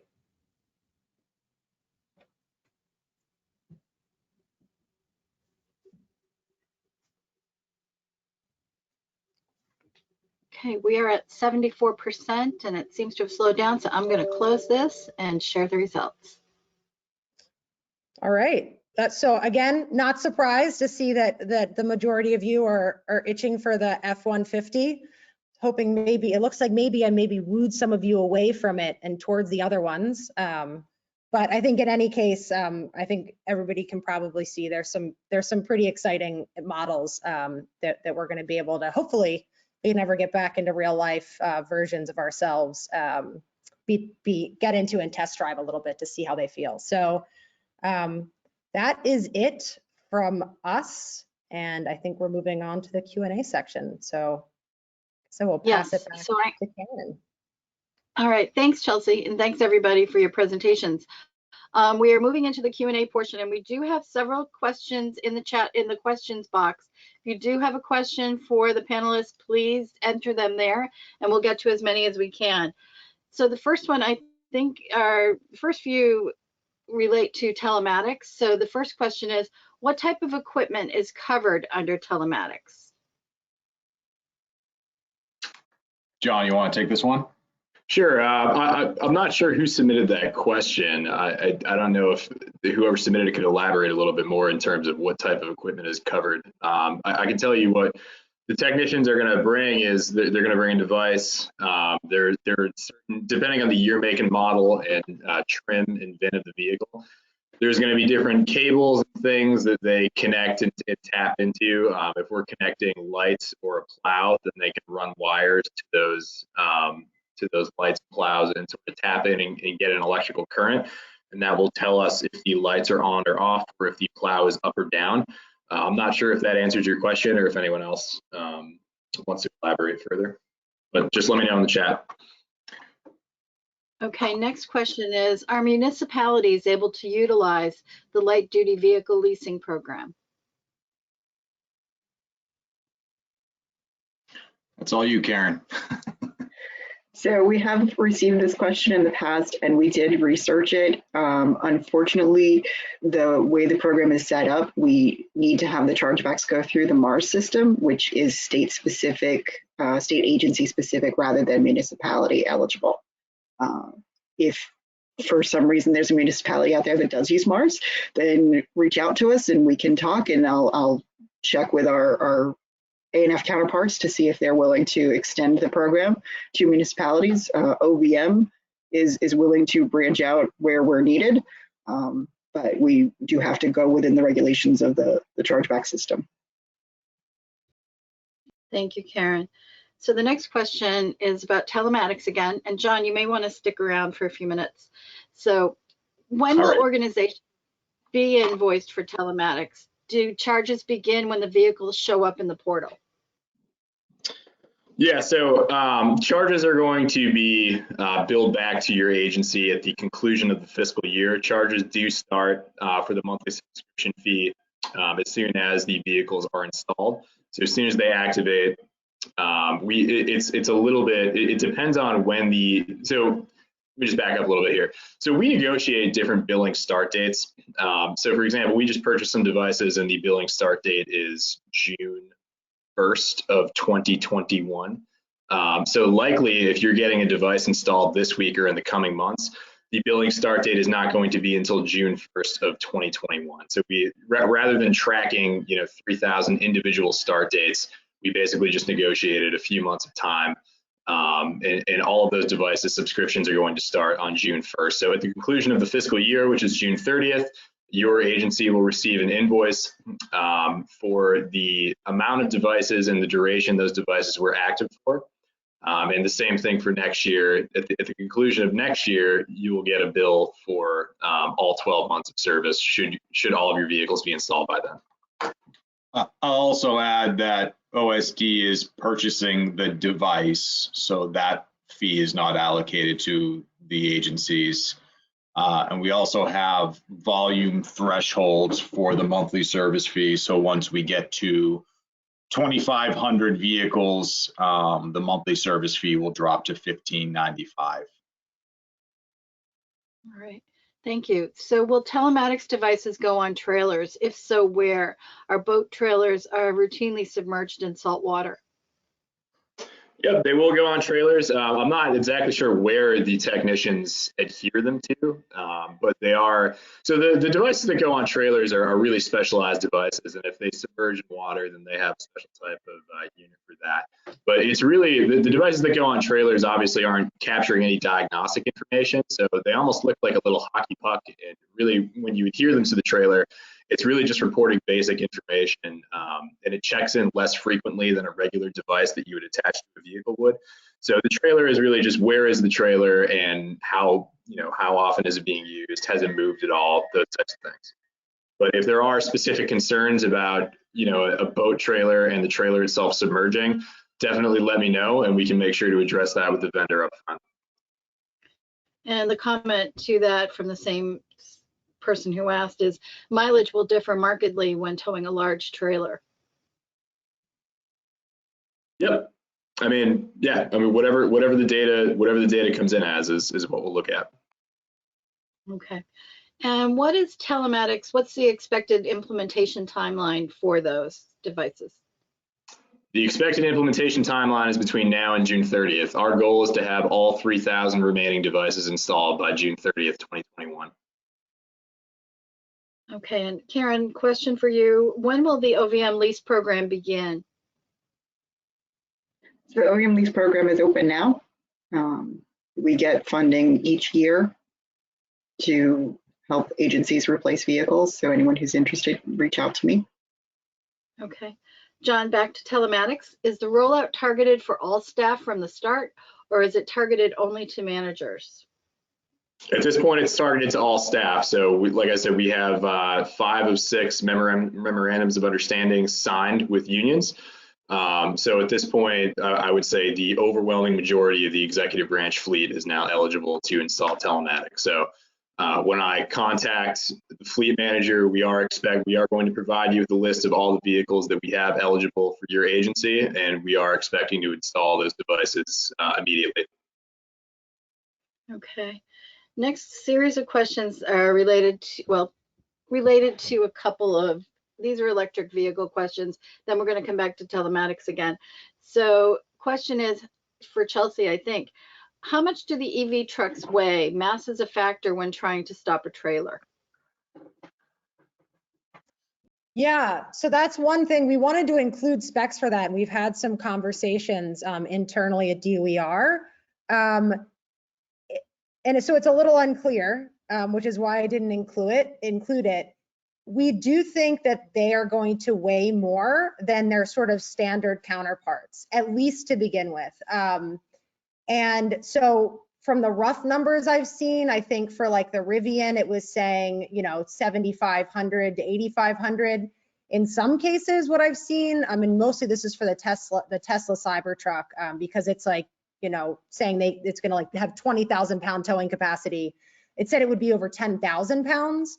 I don't think that's the case for most of these, but because you are putting in pretty large battery packs in that chassis platform, it's going to add weight, even though you're getting rid of all of those mechanical parts, including the engine, transmission, and everything else, differentials. But so it's TBD. I think it is something that is being talked about. I think from the manufacturer end, there hasn't really been a concern, right? Because the weight of the vehicle in terms of how it impacts the functioning of the truck is less of an issue, and that it doesn't really increase its emissions, right? But I think they're also recognizing that the lighter they can make these, the more efficient the vehicles will be, and the longer the range, you're not pulling off of that range.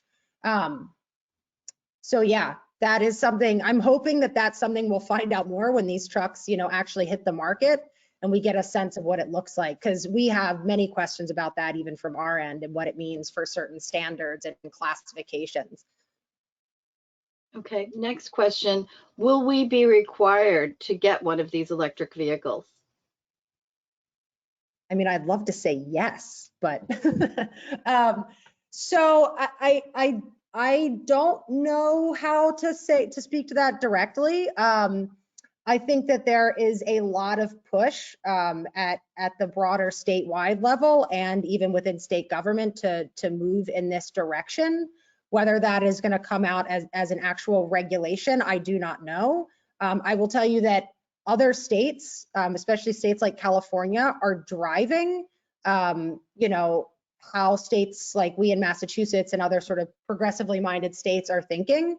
And if California is saying that they're not going to be, you know, not going to allow any more ICE vehicles to be purchased after 2035, I would bet that that's going to impact us here. How it plays in the next 5 to 10 years, I think we will have to see. Those are certainly conversations that we are having. And I think from our perspective, having, you know, some hard targets and some mandates would be helpful. But that is all in the flow right now. I don't know if anybody else wants to contribute to that. Yeah, no, I think it was well said, Chelsea. You know, we're trying to stay a little bit ahead of the curve here in terms of battery electric vehicles. It seems as though the fleet industry as a whole is sort of marching in that direction. I think Eric had mentioned earlier in the presentation that the Biden administration announced that, you know, they plan to replace their entire federal fleet, which is over 650,000 vehicles, with electric vehicles. You know, no real concrete definitions of what that timeline looks like, but that's a pretty bold statement and mandate. So I have to imagine from a fleet perspective that, you know, states will start to follow suit. Yeah, I mean, I think oh, sorry, I was just going to say, I think really, I mean, and to the point of what we've spoken a lot here in the presentation is, you know, I think what we're pushing to is that we want to, you know, as more of these vehicles come out, we're here to show you that they are capable. And so that rather than having a mandate and somebody telling you to do it, that you will actually have an interest to move to these naturally, because they're going to be able to do everything that, you know, our conventional models, these sort of traditional models that we're used to can do and more. So there's that piece too. One final comment I would have on this is with the lease program and the people I've been dealing with at different agencies, our conversations around, you know, EVs and potential for including them have changed from, you know, would this be of interest to you? What can you do to meet the fuel efficiency standard? To more conversations around, okay, this probably will work for your needs. Why can't you use it?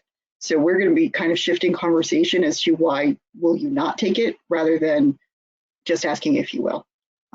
You'll have to kind of, at least when you're talking with me, you'll have to justify why you were not able to move to a more electric or alternative fuel vehicle. All right, Karen, this next question is for you as well. We are the smallest fleet. We only have one car. The lease is ending in July or August of this year. Is it possible to turn in the vehicle early? And if so, are there any penalties? So I'm not sure if they're looking to replace the vehicle or if they're looking to get rid of their fleet, but the potential to turn it in and replace it early, if you're starting the replacement process now, you likely won't get your vehicle for a few months anyways, because we tend to do factory orders whenever possible, which usually takes 2 to 3 months. If you're looking to downsize your fleet to have no vehicles, then we can have that discussion. The main thing is that you are financially responsible to pay off the remaining, at least acquisition cost and financing portion of the lease. So I'll give an example. In the past, we've had perhaps, you know, a vehicle that was totaled in an accident. So obviously, you know, they are no longer paying off on a monthly basis for that vehicle, but they did have to pay off whatever the remaining finance and acquisition portion of the lease rate was. Hopefully that's helpful. All right. Are there specific vehicles available to lease with the Ovm Lease Program, or is any EV vehicle available to lease? So we need to be purchasing vehicles that are available on statewide contract or on a departmental contract where OSD has been named as an additional purchaser. Okay, and going back to that agency that has only one vehicle, are they required to have a telematic device in that vehicle? Yes, they are. So this initiative extends to all vehicles within the executive branch that fall under the Office of Vehicle Management's purview. And it even extends a little bit beyond that to different types of assets as well. So yes, every single vehicle from every single agency that falls under our purview is going to get a telematics device. Yeah. If a vehicle is going to be decommissioned, though, in the next couple months, if you could just let us know that, because we obviously won't include it in an inventory for installation if it's going to be out of the fleet within the next month or two. Okay, this is a Dave Sargent question, I believe. Under VEH 84A, are batteries included? I hope Dave, yeah, there you go. Are batteries included? Not as a standalone item. I mean, if you're talking about repair to something involving a battery, I'm not sure of the specific shop's capabilities to do that at this point with the new technology, but theoretically that is something that they could do from a repair perspective. But no, 84A is not for the purchase of a battery. It's strictly repair. Thank you. So Karen, when picking up a new, or this might even be Alex or John, when picking up a new Ovm lease vehicle in Westborough, will the telematics device already be installed, and is the monthly charge of the device built into the lease cost? So yeah, just quickly to the first part of that question, the answer is yes. Any vehicle that goes through Westborough is getting a telematics device installed, so that way we don't have to go out and send an installer out into the field and do it later. I will defer to Karen to discuss the lease costs and how telematics sort of wraps into that. Yeah, so what we've done and what we're trying to do moving forward is take the monthly telematics fee and work it into the annual OVM fee, which is a portion of the lease rate. So it will be included for all leased vehicles. Okay, question. After installation, when will the telematics data be available to fleet managers? Should be available immediately. Sometimes it takes roughly 24 hours for the vehicle to appear in the portal if we have to activate it just to have the device sort of wake up and pick up on the satellites. Yeah, I would say in probably 95% of cases within the hour of it being installed. There are some cases, like I said, we have to call the vendor and just sort of have them wake the device up a little bit, but it's never gone beyond a 24-hour time period. Okay. When are we starting this electric car project? So I'm not sure if that refers to the mass CV thing that Katie was describing, or if it's exactly what that is. Next question is, go ahead, Katie. Oh, I was just going to say that in terms of the Mass Evolves Challenge, anyone who's interested can start the process at any time. I think the idea is that we understand some of the timing constraints of the state procurement process, and so even though it's called the EV Purchase Challenge, we're including leased vehicles as part of that. And if a vehicle has been at least gotten to the point where folks have put in a purchase order, even if you don't actually physically have the vehicle by the end of the year, we would still consider that to be completion of the challenge. So yeah, the information is available on the website, and like I said, I'm happy to sort of talk through it. And we're also in the process of developing a really great 2-page infographic that we're hoping to have available next week. That would be, I think, sort of a great piece to bring to leadership or decision makers within your agency that kind of describes everything you need to know about the challenge and what it entails, sort of in a really nice visual 2-page document. So hopefully we'll have that for you folks soon. Okay, I hope that answered the question. If not, please send us another message in the chat. So this next question is regarding electronic vehicle charging stations And is there a program to allow agencies to charge up a local and shared location at a local and shared location rather than having to invest in the stations at the start? Concerned about investing too early with technology that's progressing very quickly. And also, great presentation, Chelsea.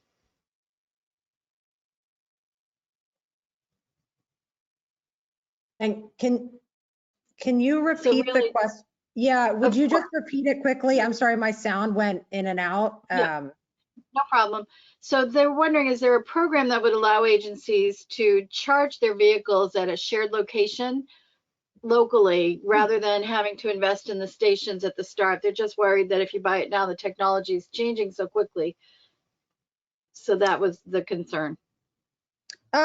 Yeah, so I think there are kind of two pieces to that. I do think the technology is changing rapidly, but I don't think that in terms of charging equipment, that equipment that exists now is going to be obsolete in 6 to 7 years when through its like life cycle. I don't think that that's, especially if you're talking about level 2 charging.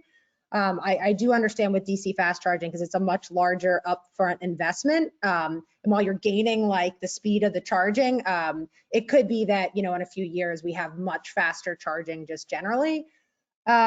One of the things that actually came out of the fleet listening sessions, and something that we've talked about as the Green Fleet Committee and LBE and DP, is that it seems pretty clear that charging infrastructure is an issue, right? It's sort of disparately placed across the state in different locations. We do have a lot of chargers. We have over 230 chargers at state facilities. The majority of those level 2, but some fast chargers existing, but they're all over the place, right? And maybe they're not always accessible, and they're not necessarily directed towards your fleet. So an idea came out that it might make sense for even at like the secretariat level to have sort of charging hubs as an opportunity rather than a bunch of different agencies trying to do this on their own and place them sort of in random places. So to think a little bit more strategically about it, that is something that we're thinking about and brainstorming now because I think it's a real opportunity, especially if we want to move electrification forward.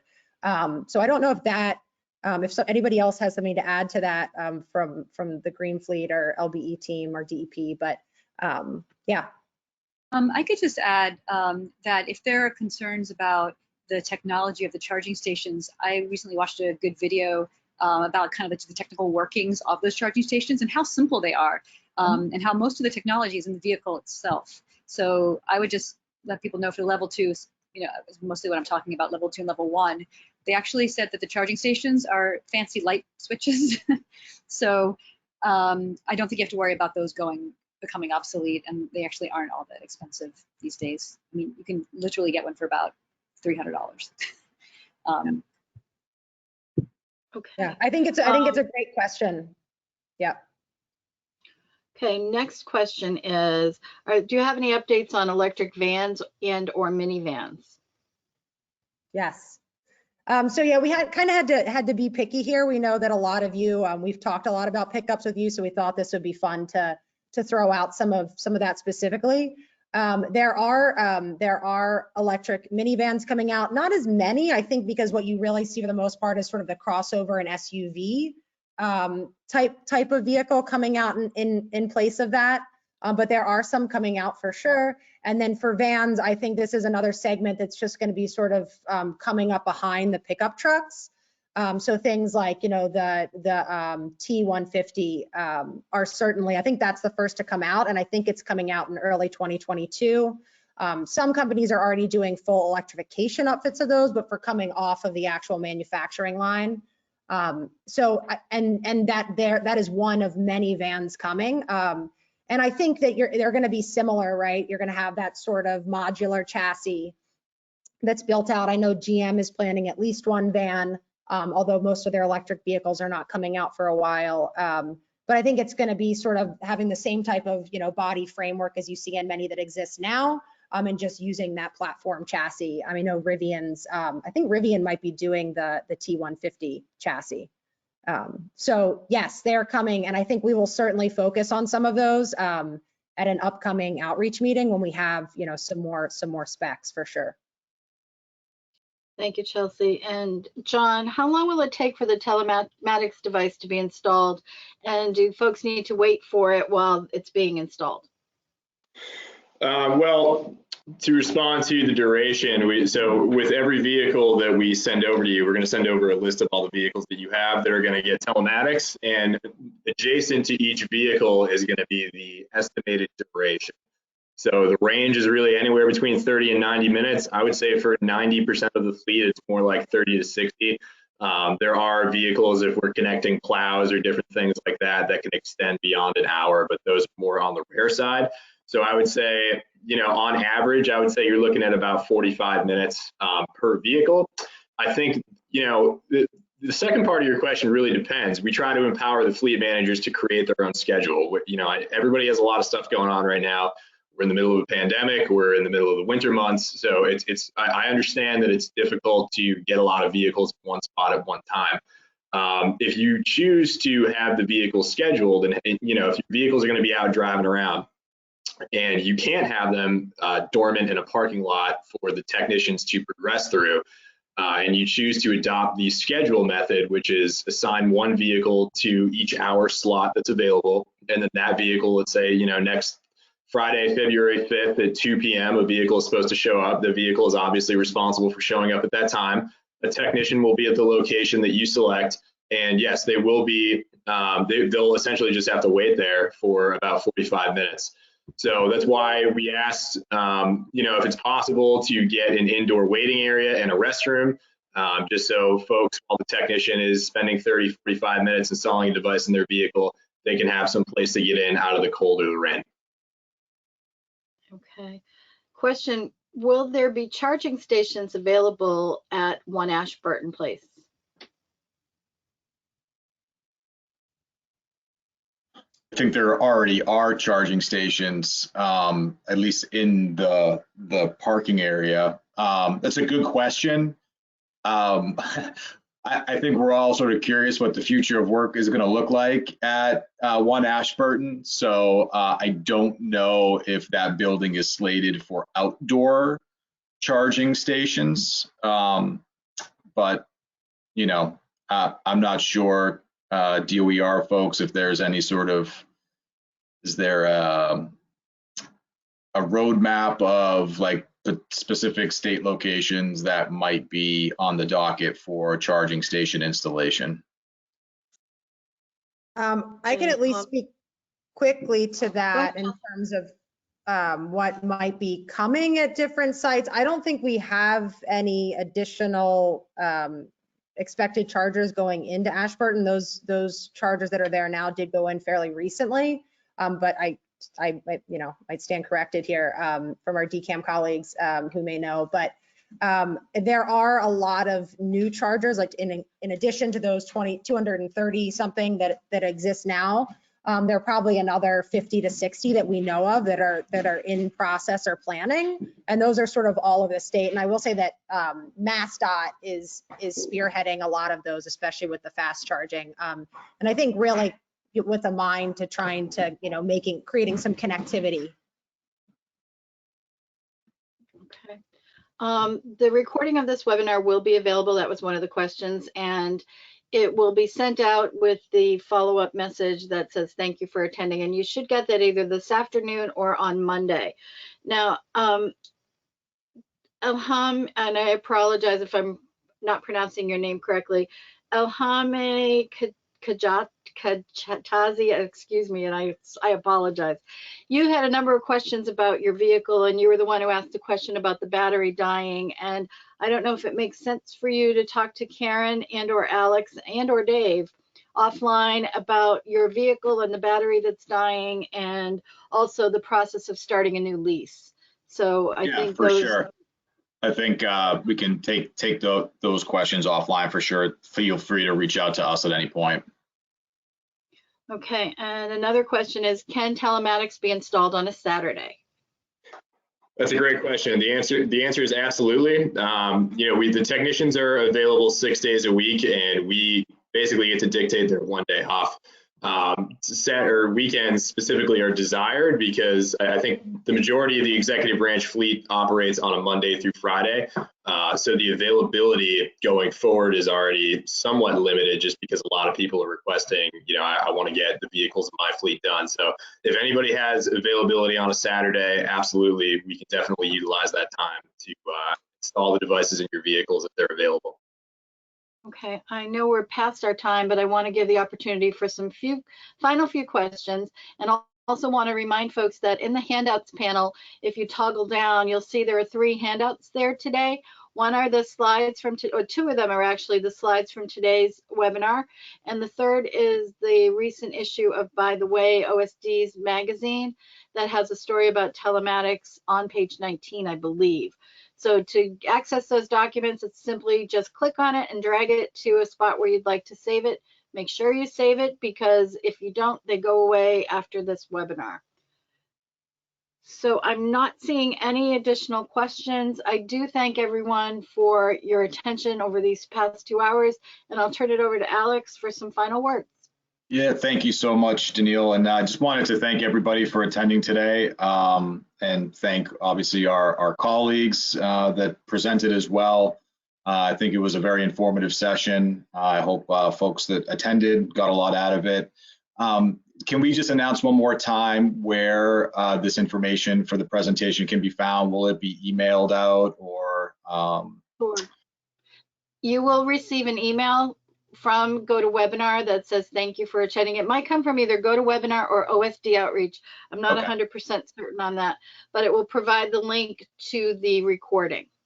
Perfect. Thanks, Daniil. Well, I think that pretty much wraps it up. We're about 5 minutes over. So again, thank you everybody for presenting, and thank you everybody for attending, and we'll see you next quarter. Thank you all. Have a great weekend. Take care.